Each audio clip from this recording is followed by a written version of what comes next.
Hey guys, and welcome back to Cerebral Palsy Daily. Today we have an interview with my cousin Brendon. Hello. Okay, we'll first start out talking about our childhood together. Brendon, is there anything in particular you remember from our childhood that you would like to talk about? Not a whole lot. I mean, we've lived in the same town for pretty much all of our lives. We've known each other just as long. Yeah. I mean, we didn't go to the same school for a while though. No, I went to Lockwood for a year. Yes. And that was my first year of school. That was not first grade, but kindergarten. And first grade moved to Miller. Mm-hmm. And that's whenever Mom started working with you and all that. That's when we started spending more time together because I would go over to you guys' house and spend the night and do things. But we were talking before the interview that you really didn't notice growing up with me. You just saw me as a normal person. You didn't really. Well, yeah, I think being in a position where, like, I think I had a harder time understanding, like, Zach's condition and like what was going on with everybody else in my mom explained your condition to me pretty well during our childhood, so I was pretty content in knowing how you live your life and how it affected you and all that. So. Yeah, and there's usually an assumption among people who don't know cerebral palsy. There's usually an assumption that everybody is the same, and that's not always the case. Yes. Cerebral palsy affects people differently, like I said.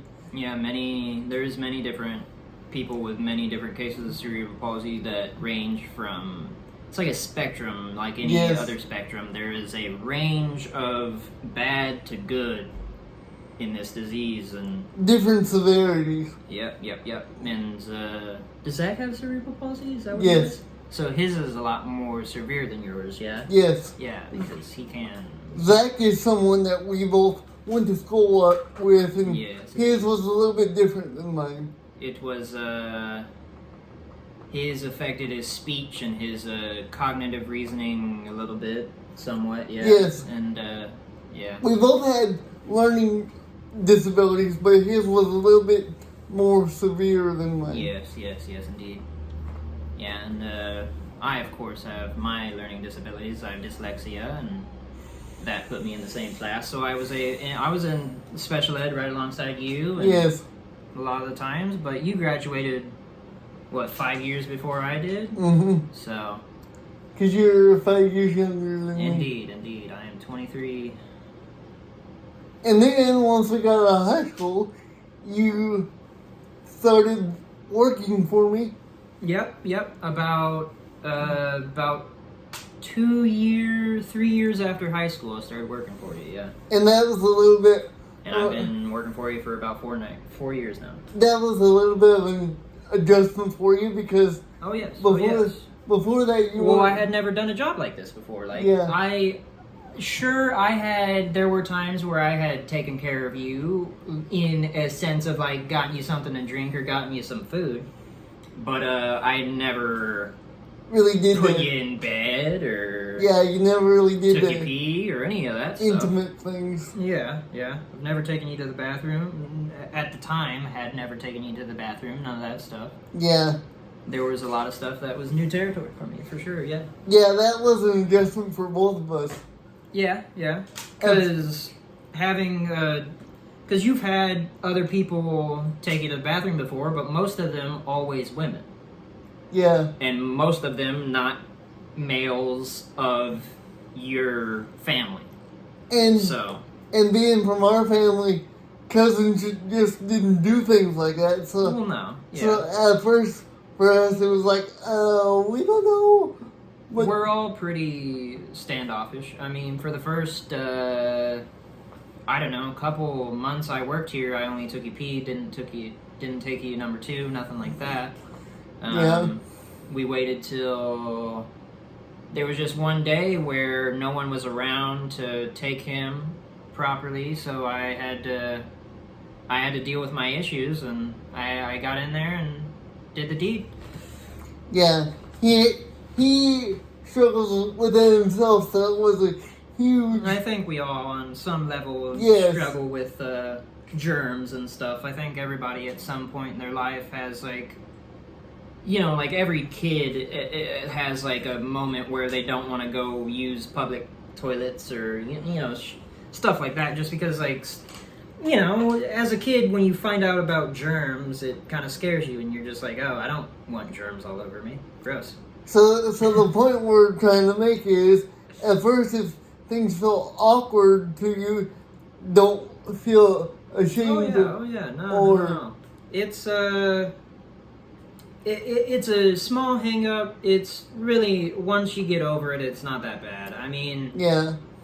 It would be a lot worse if I had to take care of, like, a toddler or something, you know, something that couldn't control its bowels or something, you know, like, I don't have to clean up somebody that's going to the bathroom in their pants nonstop because it's uncontrollable, you know, it's luckily I can tell people when I have to go. Yeah, you know, it's like you're just as capable as any other person that needs to go to the bathroom. It's just like, I know when I need to go, I just need to tell somebody to take me. Yes. And then it's up to them to take me in a timely manner. Yeah. Can't imagine anybody not. What else did we have to adjust to with you working? We've had to adjust to the sleeping schedules and all that. With the we've gone through a couple different schedule changes. We've gone through a couple different payroll companies. I think that's the biggest issue with the way we work is you have a caseworker and our contract is held by a company, a payroll company, and that contract gets booted around every so often. So every 2 years. Yeah, every 2 years. So we have to deal with seeing if the guys are going to keep the contract or if they're going to sell it off to somebody else. And the way it works is we end up with a new employer. We receive a allotment of money from Medicaid. That allotment of money is sent to a fiscal agency, and that fiscal agency hands it out to my employees. Yes, and every 2 years, the contract is switched between fiscal agencies. Yeah, we've gone through 2 different payroll companies so far, so. And yeah, I have to do notes every night. Like every time I sign out, I do notes. That's pretty basic stuff. Really, for everything that I gotta do for him is just feed him, and he just basically helps me live my daily life like all my other employees. Yeah. We just hang out, talk about politics and sports, and we play video games. We're pretty similar in age, so we do stuff. Yeah, that's very true. We are very similar in age, so we do just a lot of goofing around dude stuff. Prototypical dude stuff. We like to play games together. We do play games. We often talk about conspiracy theories and all sorts of goop like that. Mm-hmm. Because with how the country's going, there's never a shortage of conspiracy theories or weird stuff going on. So we got something to talk about. We like to pick each other's brain because I like to pick his because he has a higher IQ than me. And he has a larger vocabulary than I do, so if I need a definition, I go to him. Mm-hmm. And usually if I can't think of an exact word, I'll just say a word that's real close and he knows what I'm talking about, so. Yeah, sometimes I finish his thoughts. Yeah, because he'll scatterbrain. He'll say something and then I'll say, you mean this. And it's like, yep, that's the exact one. Can't remember the name of it, but that's what it is. And I'll say, yes, that's what I mean. Yeah, wait, the other day we were talking about... Were we talking about Egypt the other day or something like that? I don't remember, but we always get on weird subjects. Yeah, we do. Yeah.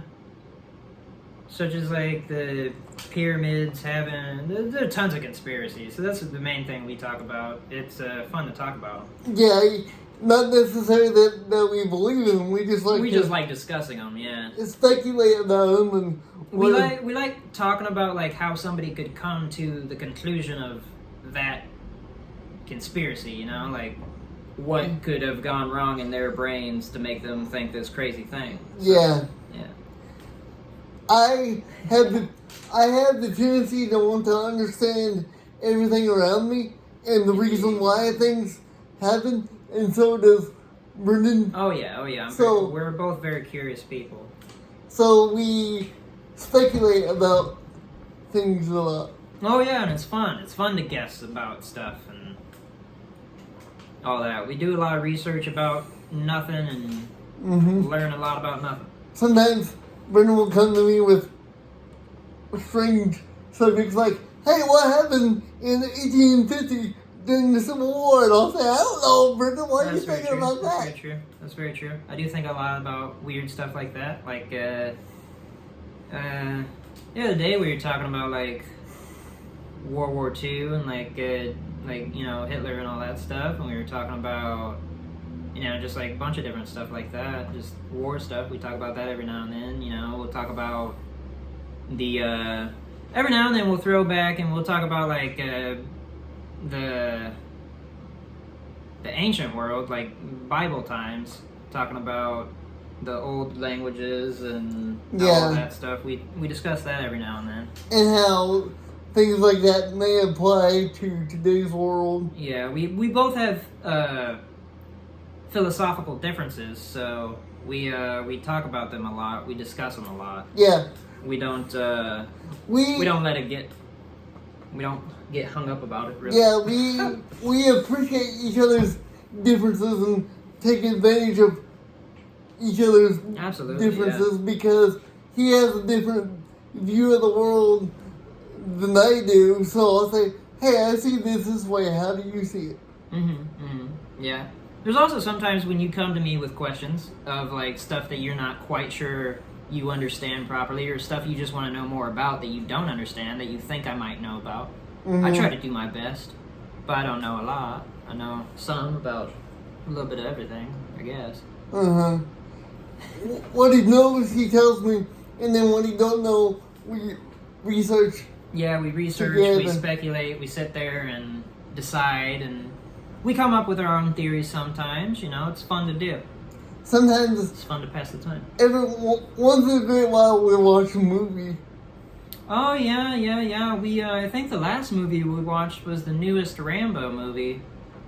It was pretty good for what it was. I mean, it was pretty short, I felt. Yeah. Yeah, but it was pretty decent. But yeah, every now and then we'll throw a movie in there. I think, actually, no, I think the last one we watched was that Liam Neeson movie. The one with him going across the ice and whatnot. What's that called? I don't remember. But I throw. Yeah. Cold Pursuit. That's the one. Yeah, it was pretty good. That one was actually a really good movie. I like that one. Yeah, we'll throw a movie in there every now and then. I think the only thing. Complain about sports and complain about all the refs not doing their jobs. We do that all the time. Yeah. I think the only thing we might slightly differ on is music, but that's That's true. But that's just because you listen to a lot of the same stuff that we used to listen to as kids, and I grew out of that stuff. I grew into my own type of music. Yeah. You listen to a lot of the same stuff that like our parents used to listen to. He has a very eclectic range of music he likes. Yeah, he likes music from the 1940s and all the way from the 1940s all the way to like dubstep and anything in between, classical. There's some screamo I like. There's some hard rock I like. There's some metal I like. There's some. I like a little bit of everything, but don't like everything. So we say all of this to say, even though you may have a disability, there's still a human side to you. Oh, yes. And people should appreciate that human side and try to get to know the human side. But it's people have a tendency to immediately... People do have the tendency to see someone that has a disability for their disability. They see them as their disability. That's as far as they'll see, you know. They won't see past the fact that you're in a wheelchair, you know. Yeah, they see the disability before they see the person. Yeah, exactly. If that makes sense. Yeah. Well, we hope you enjoyed the interview. Don't forget to like and subscribe. Bye-bye now.